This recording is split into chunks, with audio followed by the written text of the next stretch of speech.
O, Mang Delpin. Oh, Pasuyo bakit, te? naman ako. Pawalis naman sa tapat. Ay, sige, te.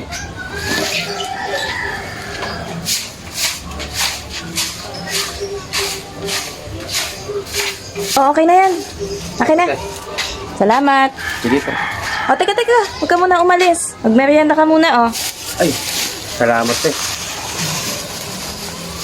Sarap to, ah. Naalis na ba yung natumbang poste sa kalsada? Di pa.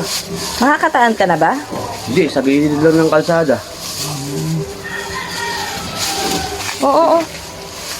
Punas ka muna. May dumi ka sa mukha. Ay, meron ba? Kuha ka muna. Isa pa, kuha ka. Meron din sa mata. Ay.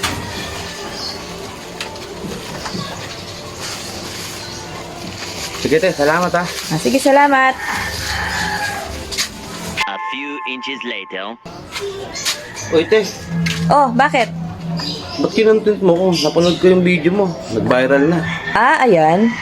Nakita ko nga itong lalaking ito na nagwawali sa tapat ng bahay namin. Ang sipag-sipag niya kahit hindi naman siya tupad member. Tinanong ko siya kung saan siya Sa nakatira. gilid lang ng kalsada. Kaya inabutan ko ng pagkain para kahit paano makatulong sa kanya.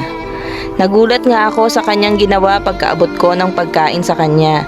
Bigla na lang siya umiyak dahil sobra daw siyang natutuwa. Kung na-touch kayo sa kwentong ito, just like this video and follow us so that we continue changing lives.